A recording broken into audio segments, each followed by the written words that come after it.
Hello Internet, I am the hero of Julius once again with another One Piece chapter summary. This chapter is chapter 1084, The Attempted Murder of a Celestial Dragon. Or attempted assassination, depending on your translation. But it is, you know how last time I used the uh, analogy of throwing the ball into the air and getting ready to spike it? This is the part where the ball hits the palm and it's about to be sent down. So, with this setup chapter, we have just a few more things that are really going to spice up the reveals that hopefully are coming. But before we get into that, let's talk about this week's art, which is very nice. It's very pleasant. It is a beach day episode featuring ladies throughout the entirety of One Piece. My particular favorite is Koala panicking and clinging to Robin as they're riding atop these giant fish. Bonnie's actually trying to eat one, but I like that Koala's panicking and clinging to a devil fruit user when it comes to the possibility of falling into the water. So that's amusing to me. That's the last person I would cling to in the event of falling into water. But that's not the point. The point is we got all these lovely characters in swimsuits. Who knows, Oda might do one with all the guys maybe next time, but we don't have a chapter next week. We're on break next week. That's a bummer. I'll probably mention that at the end like I usually do. But without further ado, let's get into the actual chapter itself. So the chapter actually starts off with Sabo taking out a few of the main guards of the Celestial Dragons, with Jewelry Bonnie running into the room and meeting with him. This is the first time these two characters have met. We quickly cut to the two of them running through the hallway together, and Bonnie telling him that she trusts the Revolutionary Army. She's read all the news articles about what they do, and she's totally for that. She's glad they've come to save her father. Sabo even mentions that he kind of knew that Kuma had a kid. Not really sure how much he knows about that. Maybe he doesn't know a lot about Kuma's past, but maybe Kuma's just briefly mentioned a daughter. For example, we know that Dragon has a son, at least now the Revolutionary Army does. So it's not too far-fetched for a couple other members to mention things like that. I don't know when Kuma would have told Sabo, probably while Sabo was growing up in the Revolutionary Army. Aside from that, though, as the two of them are running, some more guards come this way. Sabo grabs Bonnie and jumps into the rafters, and as the two of them are hiding out above the guards, they start talking about some people going missing. And one guard even says, I'm not surprised, because, some people, you ever heard the rumors about how some people go missing after they hear about one specific thing? And another guard goes, well, what are you talking about? And I believe written down here, the Viz translation is the Lost Chamber. So a secret room somewhere on Mary Joie that, upon discovering it, which apparently if people go missing a lot, this thing isn't super hard to find. It's just you're not supposed to be there. Those people disappear. My guess is the Lost Chamber is either that flower room that Eam is always standing in when we see him or her, or it's the big empty freezer with the straw hat inside of it. However, whichever of those two rooms, I'm guessing it's one of those two, unless this ties back into the Celestial Dragon's secret that Doflamingo knows about, that if he were to reveal that to the world, there would be a lot of trouble, and that's why Doflamingo had so much power despite not actually being a Celestial Dragon anymore. Regardless, that secret room, discovering it makes people go missing. That's the important thing to learn here. And it might be a room that Sabo sees in the future. But as we are cutting away from Sabo and Bonnie, we cut back to Cobra meeting with the five elders. And the five elders say, hey, Cobra, what you want to talk to us about? And he said, let me start with a little bit of what I know, and then maybe you guys can fill in the blanks. Over 800 years ago, the world government was founded by 20 kings. Of those 20 kingdoms, one decided not to stay. And because of that, there are only 19 swords in front of the empty throne, because the Nefertari family decided to leave, go back to their kingdom, and just live there. And they went, yeah, no, that all checks out. And he goes, cool. So as we know, the queen at that time was Nefertari Lily, or Lili, depending on how you want to pronounce that. I like Lili more rather than Lily because Lili fits in with TT, fits in with Vivi, seems like a naming convention of the Alabasta people. So, however, though, Nefertari Lily was the queen of Alabasta when this all occurred. But in the records of Alabasta, Lily existed. And Lily went to the thrones with the other 20 kings, or the other 19 kings, and unfortunately, she never came back, and her brother took the throne. So, my question to you, O five elders, what happened to her? And they go, well,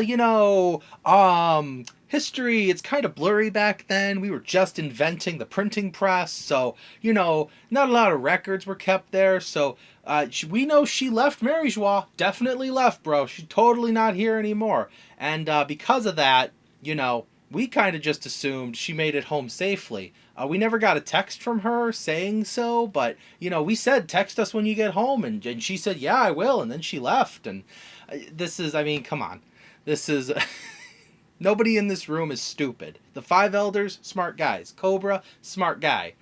Cobra is basically telling them, what did those ancient kings do to Lily?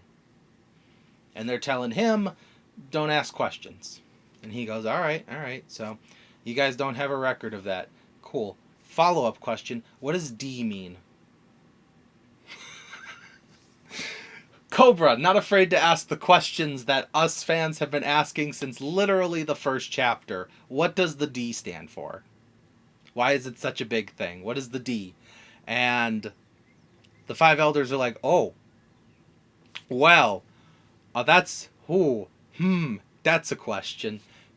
But the craziest part is the whole time they're talking, Eam, with a little transponder snail, has been listening in their little flower room. And I suppose, given all the questions, it definitely would be enough for Eam to be like, well, I should probably go for a walk. And Eam walks into the room as the five elders are talking to Cobra. And Eam, without a word to the rest of them, they're walking in, he's walking in, she's walking in, Eam's walking in, and the five elders go, Lord Eam, you mustn't come in here. Nefertari Cobra, he's still here. He's going to see you. And Eam walks over and just sits on the throne. And Eam looks down at Cobra and just says, Lily. Congratulations! Eam's first words. I'll get to that in a moment. Meanwhile, I really walked away from the actual order of the chapter here.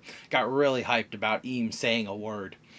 But that's not the only thing that happens in this chapter. Let's rewind a little back to poor Shirahoshi being manhandled by Kuma, who, isn't in charge of his actions anymore.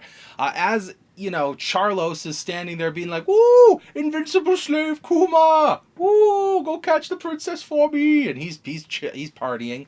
No one's helping, obviously, because to defy a celestial dragon is to defy the gods themselves. But that's okay, because we got, Shirahoshi's brothers are coming to save her, and he's like, whatever, Kuma, kill them, they're fish. And Kuma's blasting at them, they're dodging, and that's when Miosgard shows up.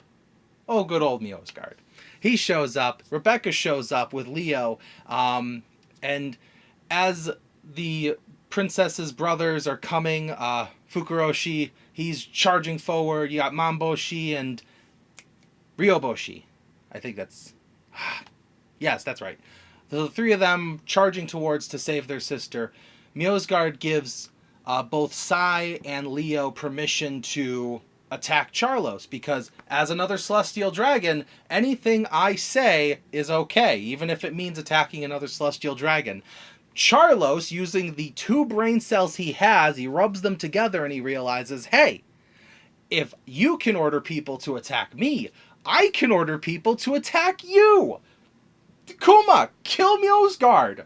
Actually, pretty smart thinking on his part, This is like this goes back to my issue with Vegapunk and the Seraphims and the whole, like, you can't override the order of another one, of who's in charge when everyone is considered above everyone else. Like, you know what I mean? Like Mjolnir, Charlos, who's got authority? We know the five elders have authority over the other celestial dragons, but like, who among them is in charge of them? That this is the problem when you make a certain group more important or more coddled than everyone else.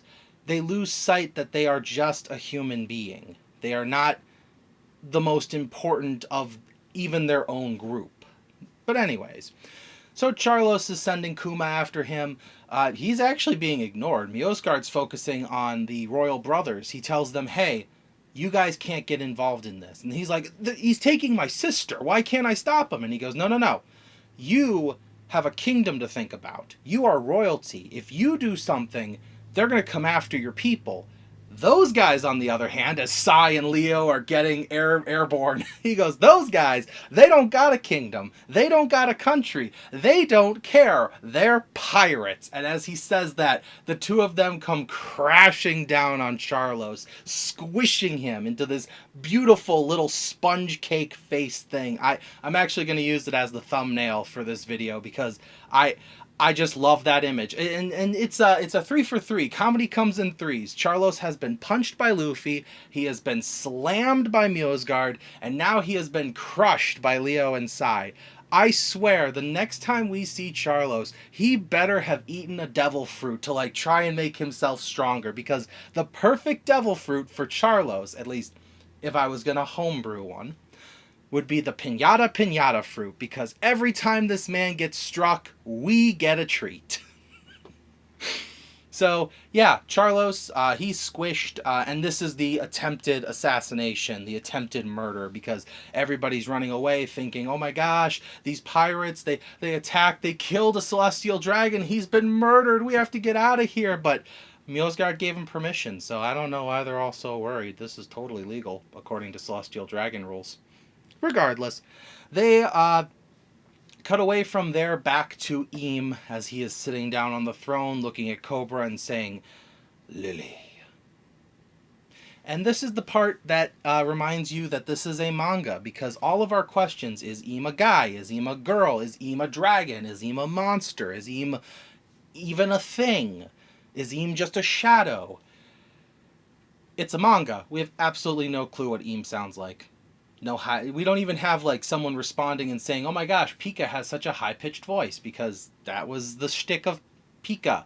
We don't know what Eam sounds like. So this answers no questions except, can Eam talk? We now know it is confirmed Eam has an actual voice. Oh, I almost forgot to mention, as all this chaos is going on with Charlos, Morley pops out of the ground, grabs Kuma, and just kind of sinks back underground. He's like, oh, Kuma, you don't got to fight anymore, buddy. We're getting out of here. And they just go down into the ground with the push fruit. So that's how Kuma got saved.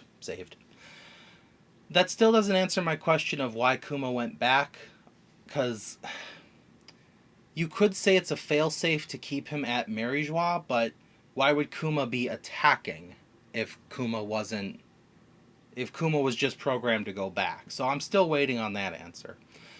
But that's pretty much everything that happened this chapter. We got Eam's first word, literally, and it was Lily.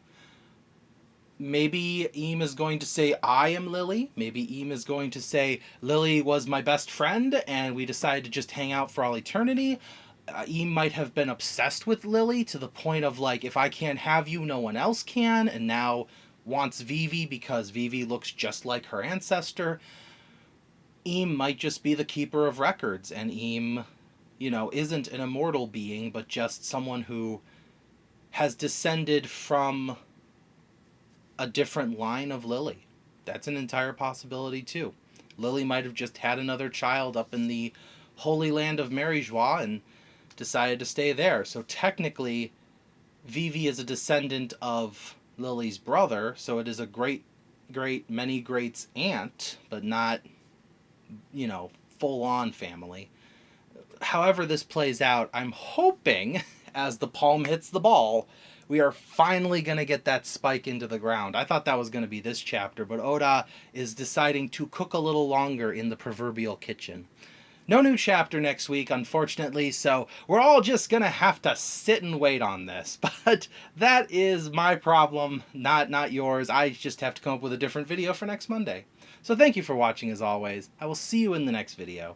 This is the Hero of Julios, Xing out.